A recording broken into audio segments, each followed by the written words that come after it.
মাথা নষ্ট করা সাদা মুরগি মাংস রান্নার এই রেসিপিটি এত মজার হয়েছে, বাসার সবাই খেয়ে তো একদম প্লিজড, এত খুশি তারা। এই সহজ টেস্টি রেসিপিটি প্রিপেয়ার করার জন্য এখানে একটা বড় সাইজের পেঁয়াজ নিয়েছি, সেটা বেটে নিয়েছি। সাথে দিচ্ছি আদা আর রসুন, এটাকেও আমি বেটে নেব। এখানে কাঠবাদাম নিয়েছি, কাঠবাদামের পরিবর্তে চাইলে কিন্তু আপনারা কাজু বাদামটাও ব্যবহার করতে পারেন। অল্প করে পানি দিয়ে এটাকেও বেটে নিয়েছি। দিচ্ছি কাঁচামরিচ, স্বাদ মতো কাঁচামরিচ দিতে হবে। এখানে শুকনা মরিচ বা শুকনা মরিচের গুঁড়া কিছুই ব্যবহার করব না, যেহেতু সাদা রান্না তাই কাঁচামরিচটাই দিয়েছি। কাঁচামরিচটা আধা বাটা করে বেটে নিয়েছি। এটা আমার হয়ে গেছে, উঠিয়ে নিচ্ছি। স্পেশাল মশলা রেডি করার জন্য প্যানে দিচ্ছি 1 টেবিল চামচ ধনে, 1/2 টেবিল চামচ জিরা, এলাচ, গোলমরিচ আর জয়ত্রী। চাইলে খুব সামান্য পরিমাণে কিন্তু জয়ফলটাও দিতে পারেন। এখন আমি হালকা করে একটু ভেজে নেব। ভাজা হয়ে গেছে, উঠিয়ে নিচ্ছি।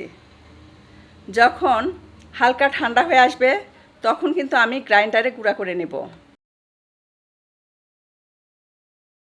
এখানে পাকিস্তানি একটা মুরগি নিয়েছি, যার ওজন কেটে ধুয়ে 1 কেজি হয়েছে। দিচ্ছি স্বাদ মতো লবণ, বেটে রাখা মশলা, তেজপাতা, মোটা কালো এলাচ, দারুচিনি আর লবঙ্গ।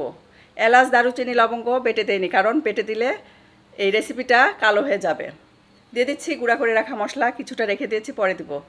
দিচ্ছি সরিষার তেল, চাইলে সরিষার তেলের পরিবর্তে আপনারা কিন্তু সয়াবিন তেলটাও ব্যবহার করতে পারেন। 1 চা চামচ পরিমাণ লেবুর রস দেব, খুব সামান্য। লেবু রসের পরিবর্তে 2 টেবিল চামচ টক দই ব্যবহার করতে পারেন। হাত ধুয়ে খুব অল্প করে পানি দিয়েছি, চুলায় বসিয়ে দিয়েছি। ঢাকনা দিয়ে ঢেকে এটাকে জাল দিব। মাঝে ঢাকনা খুলে একটু নেড়ে দিচ্ছি।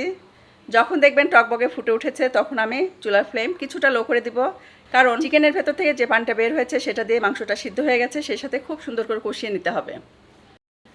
তেল উঠে এসেছে, মাংসটা এই তেলেই ভাজা ভাজা করে নেব।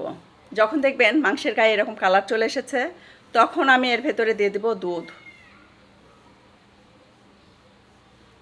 দিচ্ছি খুব অল্প চিনি, চাইলে চিনি স্কিপ করতে পারেন। দুধ দেওয়ার পর আর এটাকে ঢাকনা দিয়ে ঢেকে দেব না, কারণ এর ভিতর খুব অল্প করে কিন্তু আমি লেবুর রস দিয়েছিলাম।